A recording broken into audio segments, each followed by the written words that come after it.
Monsieur Starling. Oh, Detective, I was just... Please, I eagerly await to hear what reason you give for being in the storage room at this hour. A butler's job is never...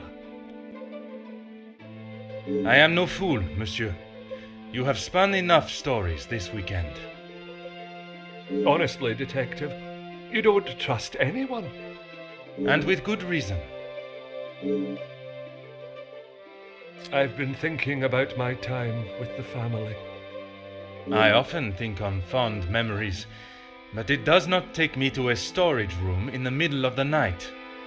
There are many memories held within these walls. I just wanted to see them again.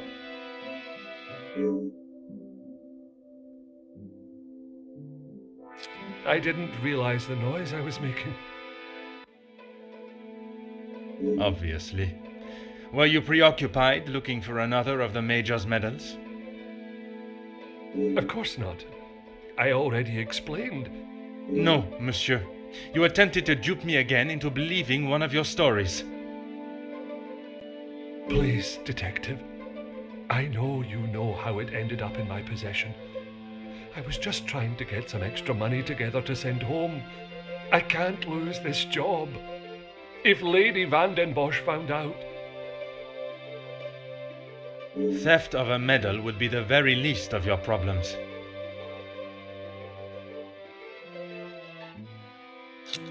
You never let on. How long have you known it was her? Monsieur, I am Detective Hercule Poirot. I only show my hand when I deem it necessary.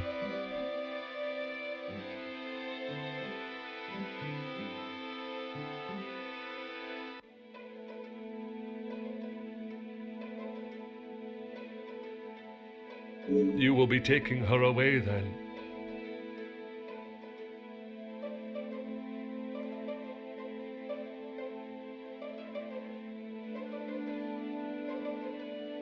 She will stand trial for what she has done. But you don't know the full story. She is just a servant in this house. If she is arrested, that will be the end for her.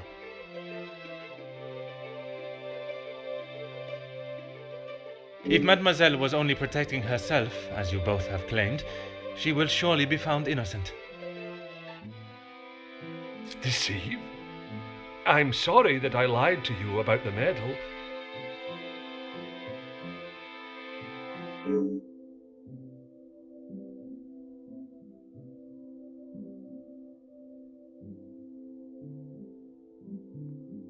Would you care to explain the fake telephone call?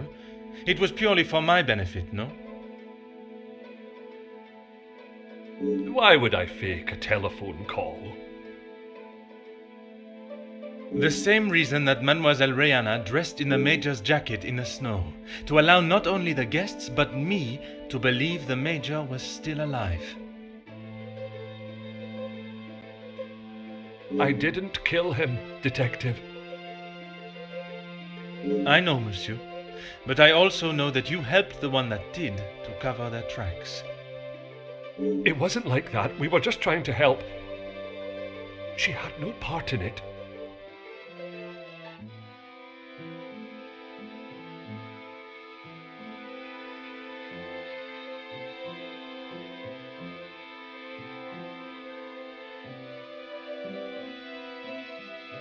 The Major's military storage box. The one that stored his medals. Amongst other things, yes. And those other things are? I had to protect her. If you found it when searching the study, you would have carted her off then and there. Whatever it is you have hidden, it will not remain that way for much longer.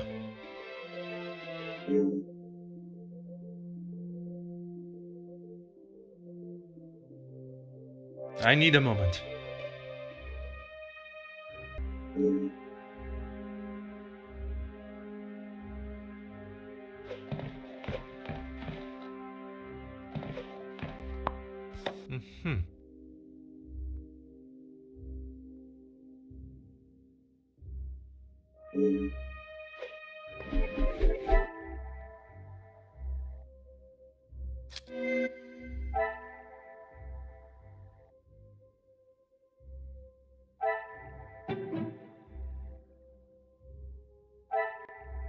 The pieces of the puzzle are finally coming together.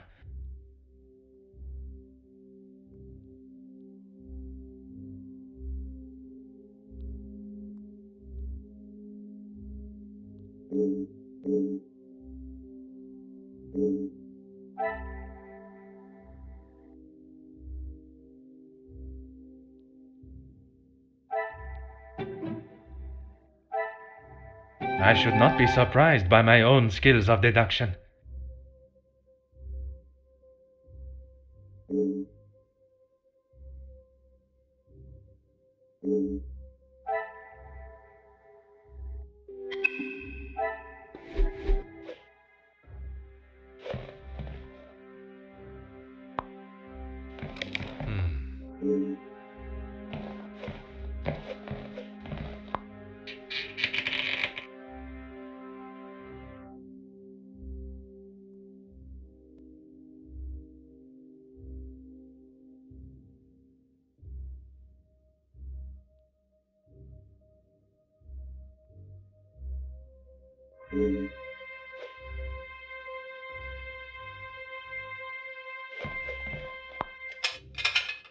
Aha.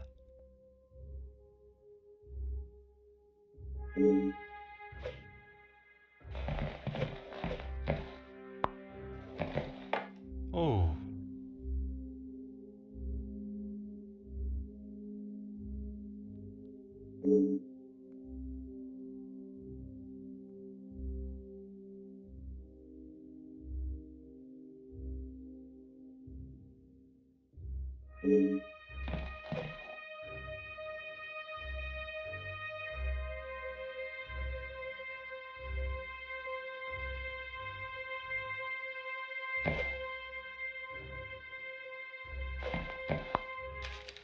Huh.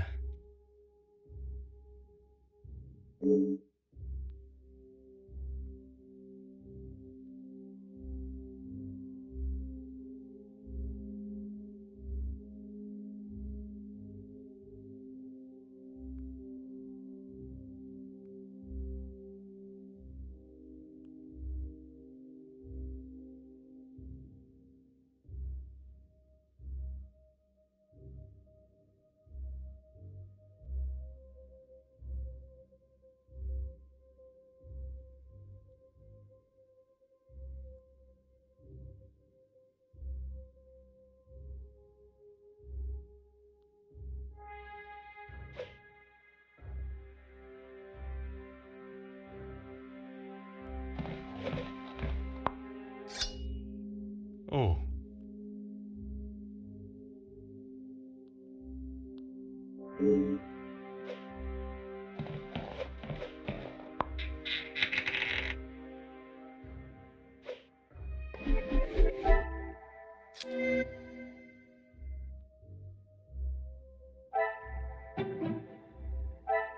What a revelation!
Magnifique!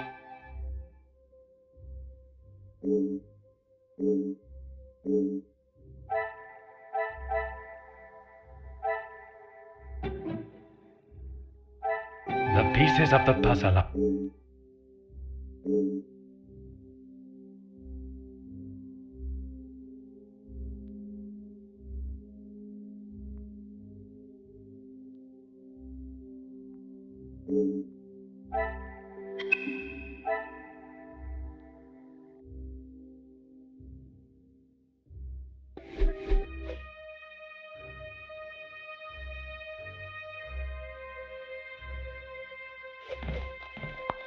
There is no use lying.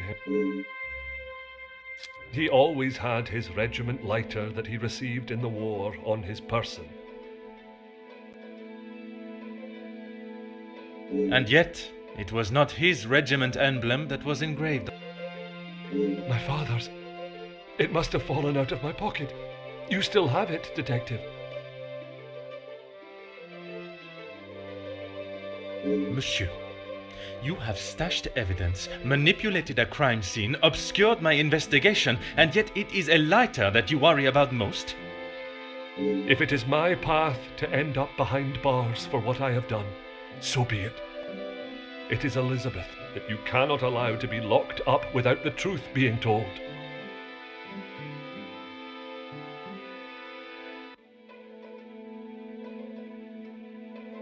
I have heard how you fought for that young maid before. Fleurette, is it? I only ask that you do the same for Elizabeth.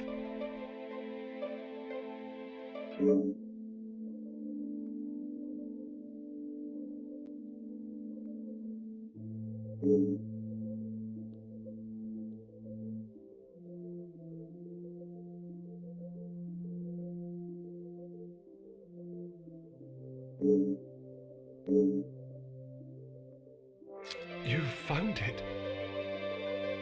Even the secret area that has been created here is not concealed enough to stop Detective... I couldn't just leave it at the scene for you to find.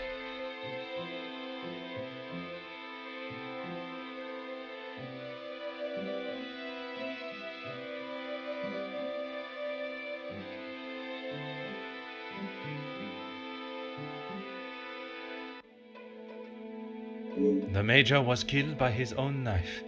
The knife that protected his life during the war would eventually be the one that ended it.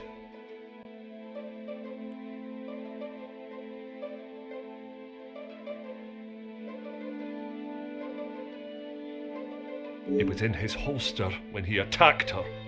He had hold of her arm. What else was she meant to use to get him off of her?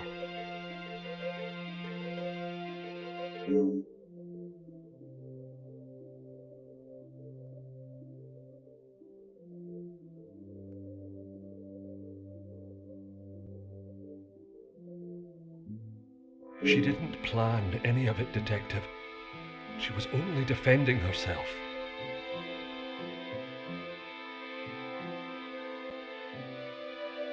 That is what Mademoiselle told you?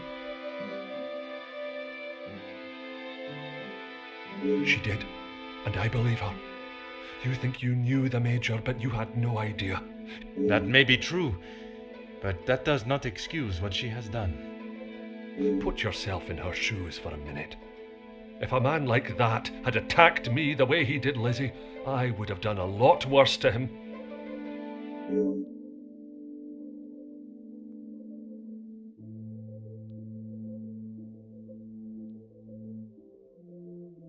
I need a moment.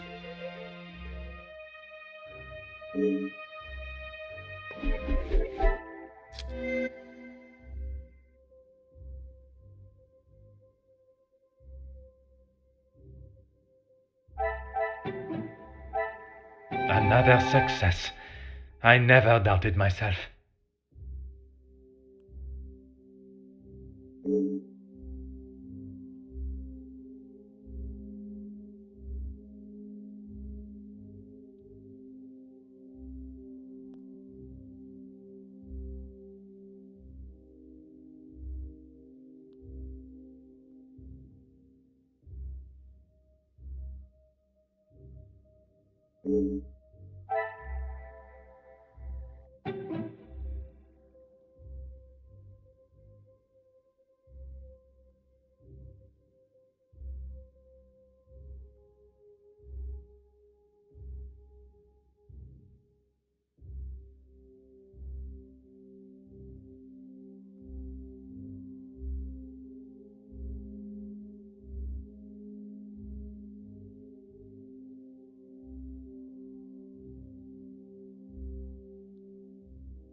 Things are beginning to become clearer.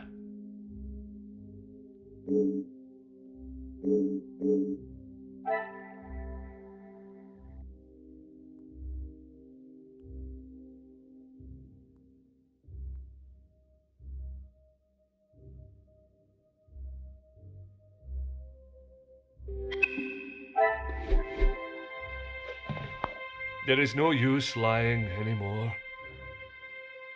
When you asked me yesterday about seeing someone out there, I thought the game was up. That does not explain what you are doing out there. When Lizzie took me to the study, the knife was still in the Major's chest, and I knew I had to get rid of it. I dropped it out of the window, knowing no one would be going outside. It was fine for the time being, but I couldn't risk it being found when the snow melted. So you collected it under the cover of darkness and stowed it away in here where you thought no one would find it. After your questioning in the pantry, I knew you were onto something, and I couldn't leave it here.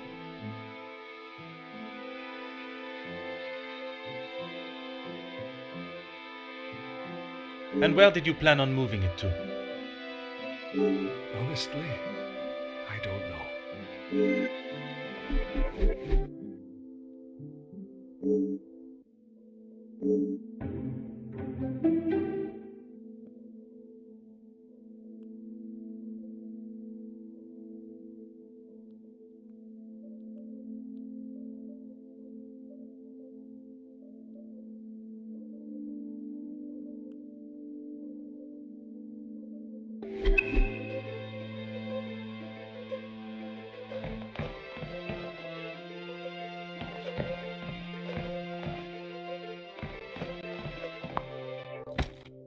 Huh.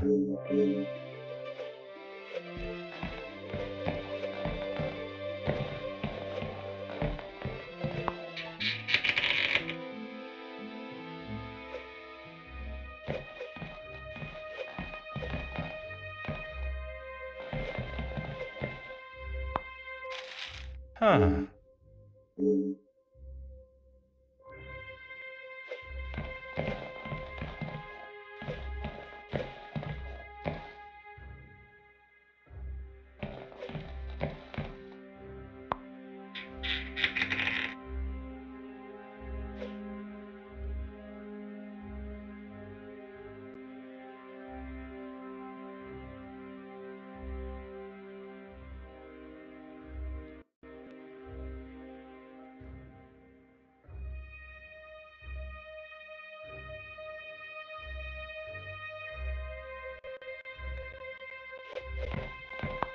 There is no use.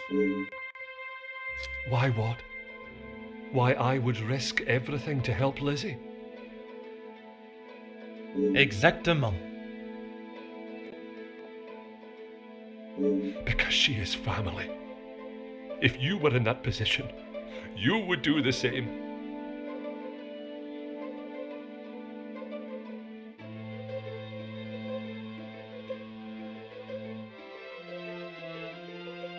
I can assure you, monsieur, that I would not.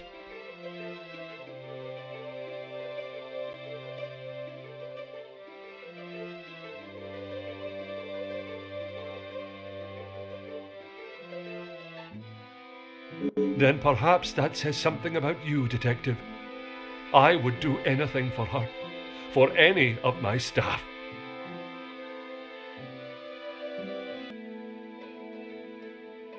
Even if it means crossing the boundaries of the law? Without question.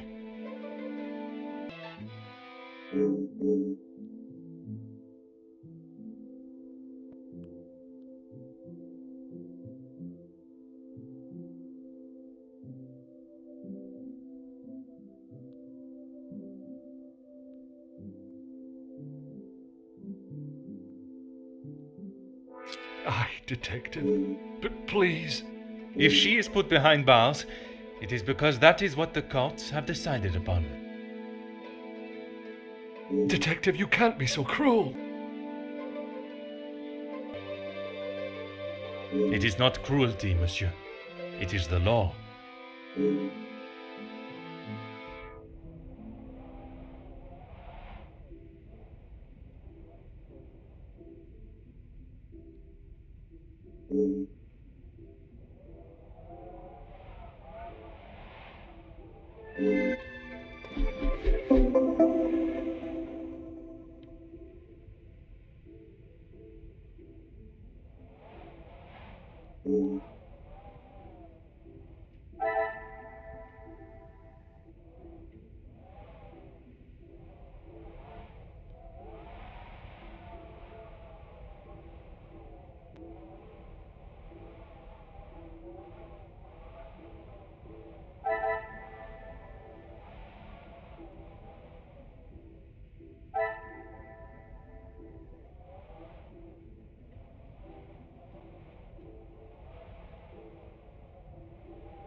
Some would say a lucky guess.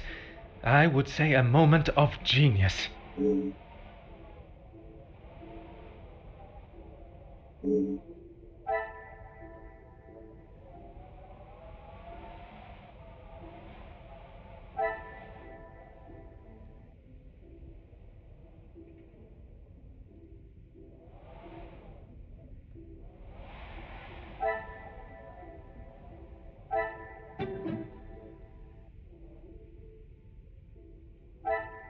What a revelation!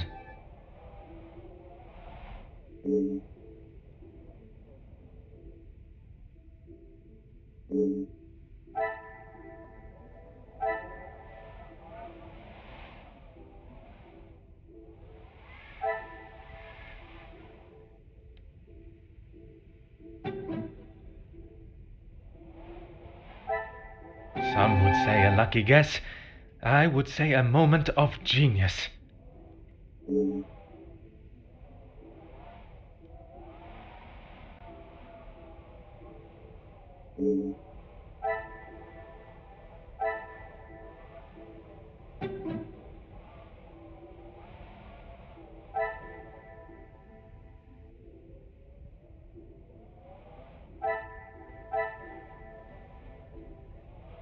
I should not be surprised by my own skills of deduction.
Another success. I never doubted myself.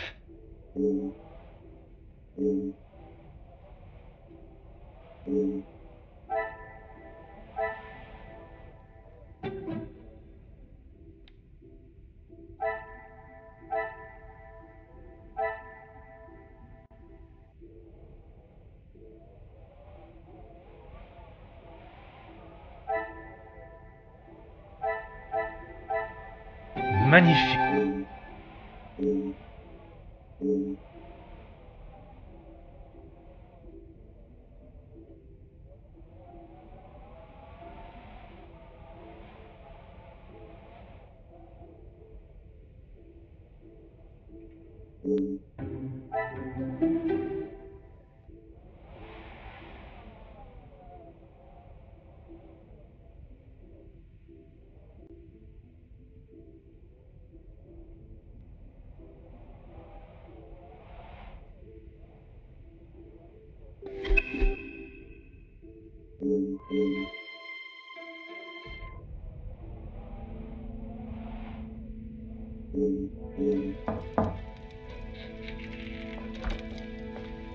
Detective Poirot, I'm glad you're awake. Bonjour, mademoiselle. It has certainly not been a night of peaceful sleep. There is something that we must discuss. Please, detective, I'm not sure I can take any more surprises like last night. I'm afraid this may be the most upsetting of them all. You have found Felix's killer, haven't you? I have. And the guilty party will certainly come as a shock. Detective, please. It was Mademoiselle Elizabeth that was behind the Major's death. You must be mistaken. Elizabeth could not do such a thing. I assure you I am not. It is something I spent much of last night deliberating. When you spoke of the telephone lines being out of order, it made me question the conversation I thought I had heard Monsieur Sterling make with the Major before connecting the call to him. But it hasn't been working all weekend. Exactement, mademoiselle. That is when I knew I had once again been lied to. She was meant to be resting in the staff quarters. She has not been well. I am afraid that was yet another lie. orchestrated to keep her from incriminating herself. Why would you think that, Detective? I only managed a few words with her before we were quite abruptly. I must admit, he has a habit of speaking over the other staff.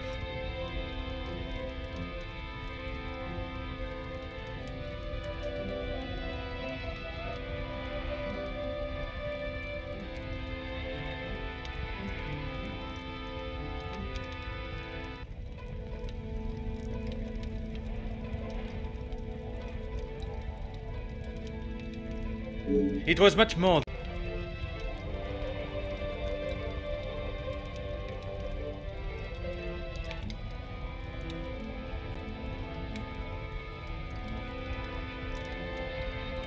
So, Elizabeth killed Felix, and then Archibald helped her cover it up?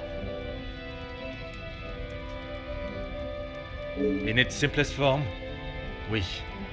I have heard it directly from the horse's mouth. You have spoken with Elizabeth already?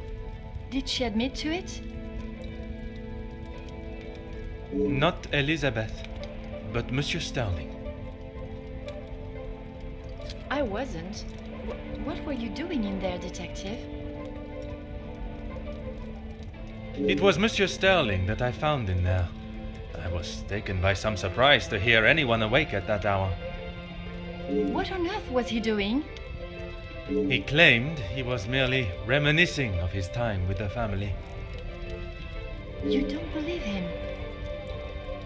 It did not take long for me to uncover the truth of why he was there and the location of the Major's murder weapon.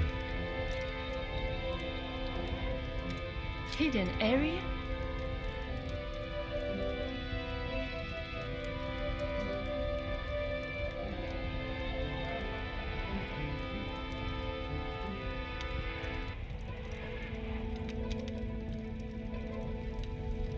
A room that held all of the Major's secrets.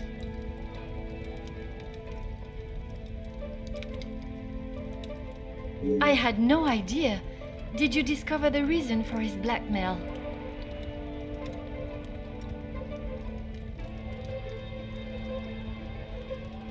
I did. Were you aware he was dishonorably discharged from the army? Dishonorably? What does that mean?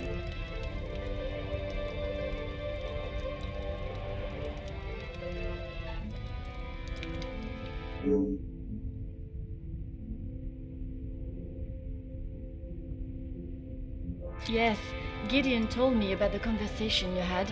It is really quite upsetting.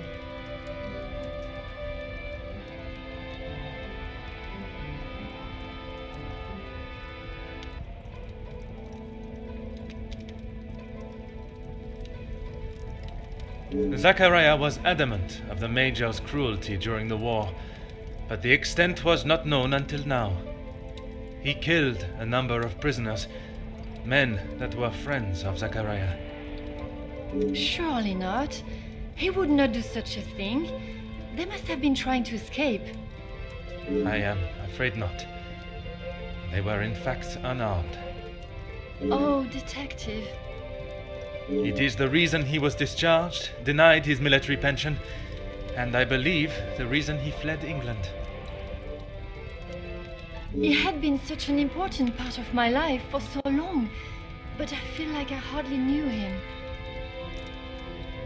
In a sense, you said it was she that killed him. It was her hand that held the knife, but he was quite insistent it happened in self-defense. In all of the years I have known her, she has barely even raised her voice. I cannot believe she would do something like that out of malice.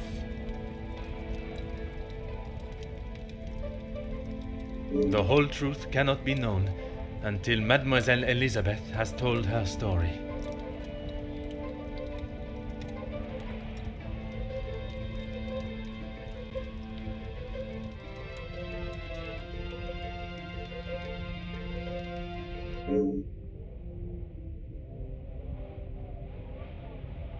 Will you allow me to be present?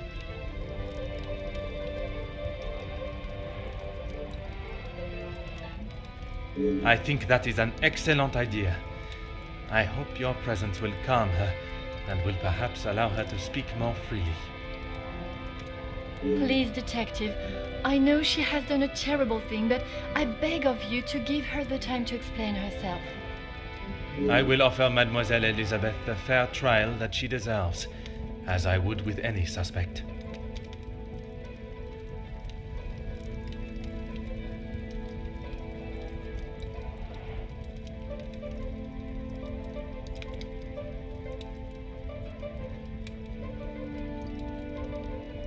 Thank you, Detective Poirot.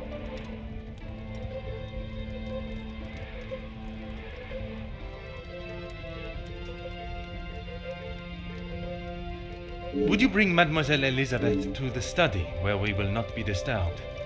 Of course, I'll find her immediately.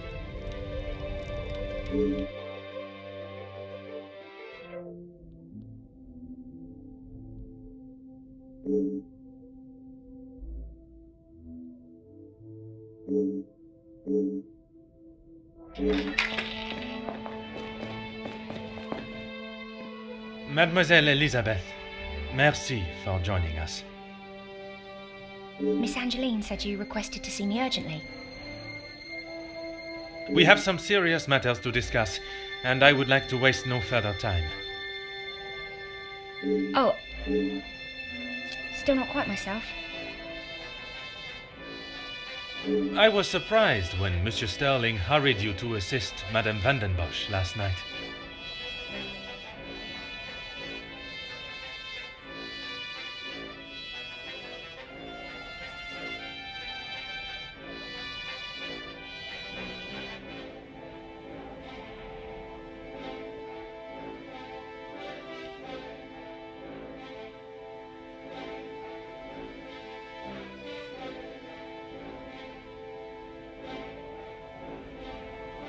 I should not have avoided my duties for so long. The house does not stop because I'm feeling a little under the weather.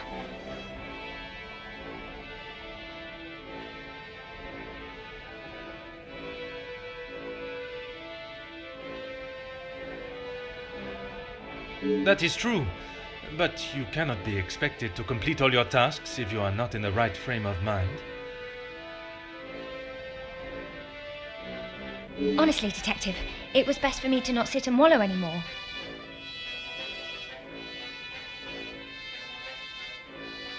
Have you been able to uncover who the blackmailer is? The blackmailer's identity has been established, and they will pay the price for their crimes. Wonderful news, Detective! You can put it all behind you now. You must be thrilled. I would not say thrilled, knowing that such a close friend has betrayed us. Mademoiselle is correct. What I have learned over this weekend is that people are not always as they appear. While they may give an impression of being a friend or ally, they can in fact be something completely different. And, what of the Major's killer? Well, mademoiselle, that is why I have asked you here now.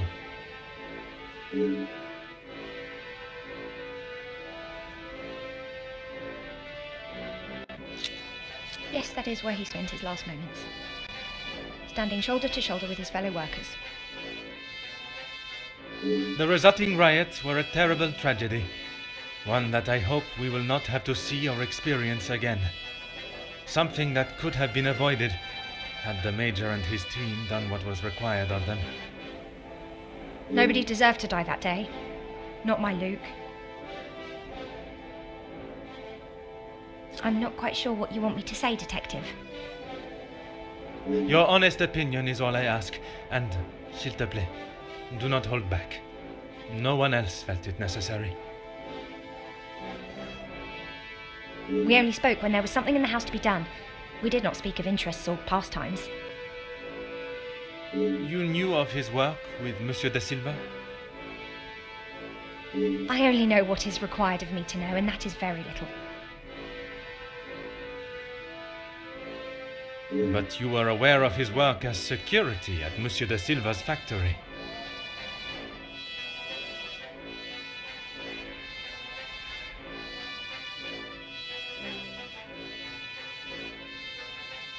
I was. The factory your beloved Luke worked at before he was cruelly taken from this world. Yes, Detective. Detective, what kind of question is that? It is a straightforward one. Mademoiselle, if there is something you wish to tell me, now is that time.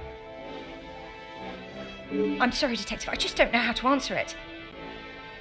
Let us consider what we know of the Major. He fronted the militia that attacked the workers at the strike. You were aware of this? You finally had someone to blame for Luke's death. Someone conveniently located in the same house, alone in his study. No, Detective. It wasn't like that. Tell me what happened with the Major on the evening of his death. I was only in here trying to prove what I heard Mr. Beckers say. I was going to report him, I swear. Miss Angeline, you believe me, don't you? I want to. I am still trying to understand it all myself. Why don't you start from the beginning? I was delivering Miss Angeline's dress to her room when I heard Mr. Beckers arguing with the Major in his study. They were ever so loud. I thought the whole house would have been listening to what they were saying. Mr. Beckers was talking about the factory strikes and how it was the Major's fault. He told him that if he didn't own up to his crimes, he would go to the newspapers. I cannot imagine the Major would have taken kindly to Monsieur Becker's threat. He didn't. He called him some rather uncouth names before Mr. Beckers left and went downstairs. I made sure to keep out of sight. After the altercation between the Major and Master Gideon, you went to speak with him outside, and I thought I could look around his study without anyone knowing. I had to know for sure. If it was true, he deserved to be held accountable.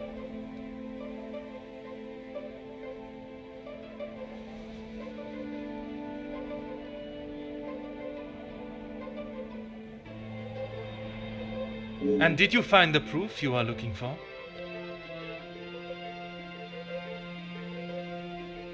I found a payment from Mr. De Silva, but there was nothing incriminating about that. I was so nervous. I felt like my heart was beating out of my chest. And then you saw the blackmail note. I recognised the writing on the envelope. I couldn't believe it. How could he do such a thing to Angeline? To the family that had taken him in? Common sense would determine the Major was another victim of the blackmailer. If I'd have used common sense, I wouldn't have been snooping around alone in his study in the first place. I heard the footsteps in the hall, and before I could move, the Major was standing in front of me, demanding to know why I was going through his belongings without permission. I tried to come up with an excuse, but nothing came out, and when he saw the letter in my hand, it was like Dr. Jekyll turning into Mr. Hyde. I tried to move around him towards the door, but he hurled something towards me and it crashed against the wall. That would explain the damage to the wall. I froze. I have never been so scared in all my life. I thought he was going to kill me there and then. And you thought you would beat him to it? Oh, Detective, you make it sound as though I had it all planned. He lunged forward and grabbed me by the arm. I tried to push him away, but he was too strong.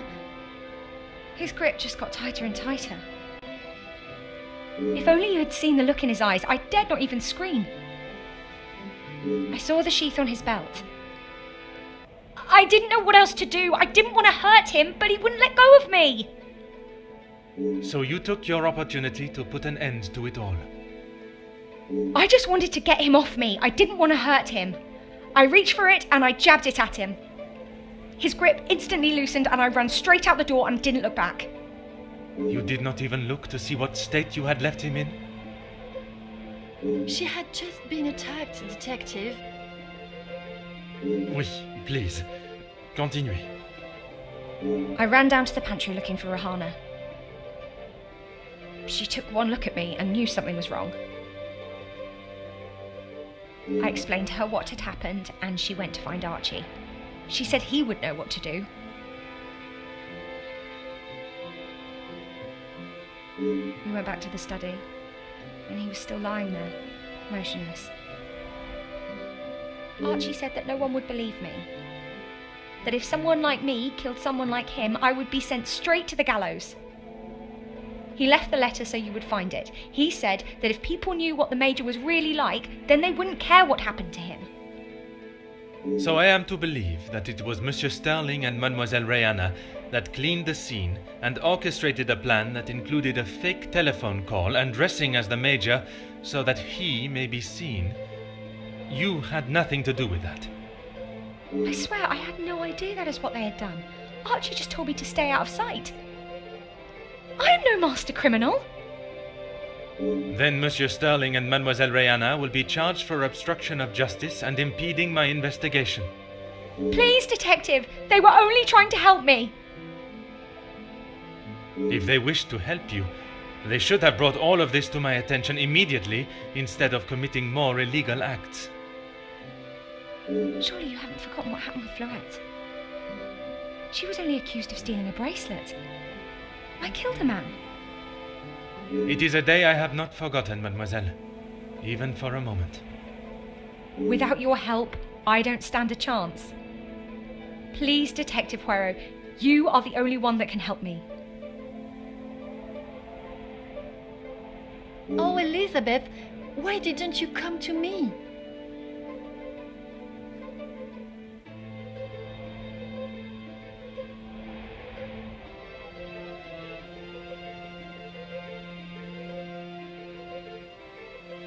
I didn't think you would believe me.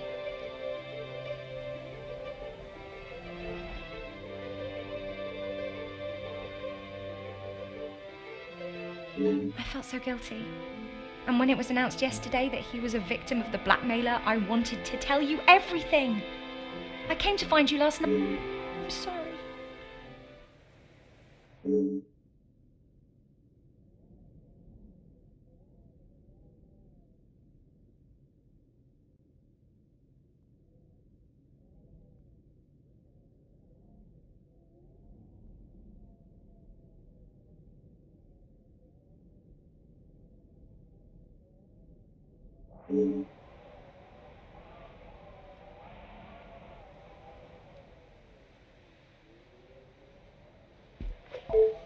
Oh, yes, Detective. I don't know where it is. If you have been honest with me until now, I ask that you continue.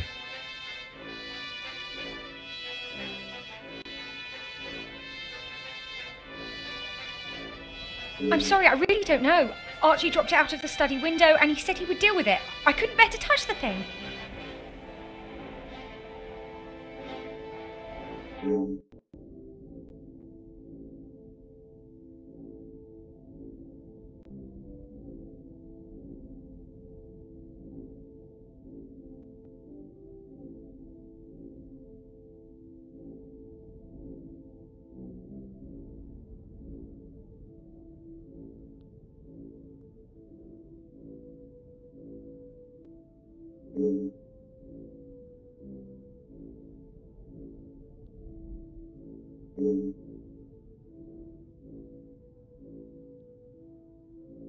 I need a moment.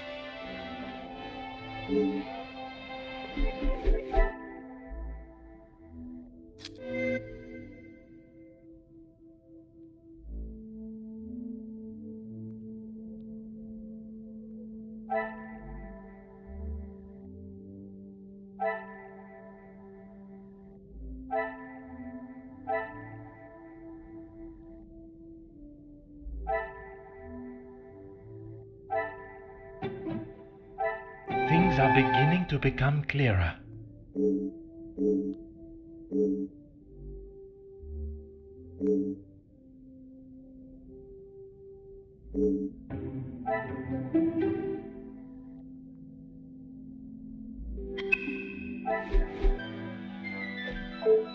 Oh, yes, Detective.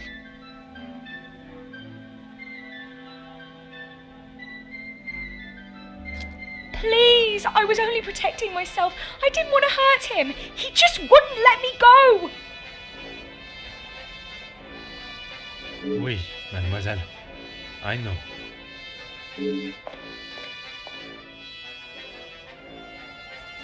Mademoiselle tells quite the harrowing story.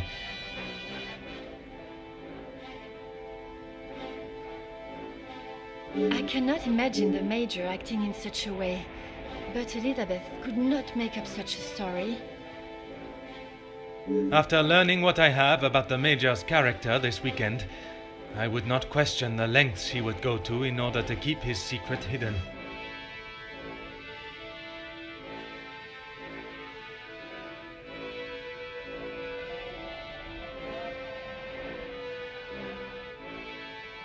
I know that you share a close bond with Mademoiselle Elizabeth, but you cannot allow your personal feelings to taint your belief of what took place.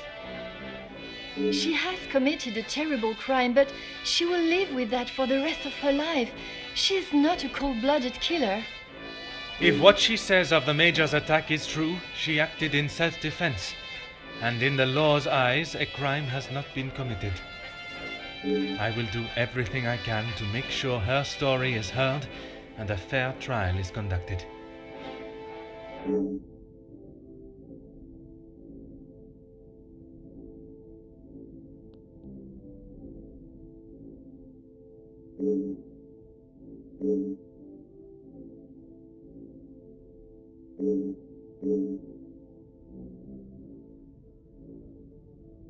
Mademoiselle, it is time I addressed the house. Are you sure? What will you say? What if they do not listen? I can assure you, they will. Elizabeth was right, though. She's just a servant. What if they... Mademoiselle, when Detective Poirot speaks, they will listen. Would you ask the guests to convene in the library? Of course. And what of the staff? I have told Monsieur Sterling to remain in the staff quarters with the others. When the authorities arrive, they shall be dealt with. You have been of great help to me throughout my investigation, and now that it is over, I have one final request. You only need to ask. While I am speaking with the guests in the library, would you watch over Mademoiselle Elizabeth in my room? You don't think she will try and escape, do you? In her position, I do not know what she might try. But I trust with you there, any potential ideas of such a thing will be squashed.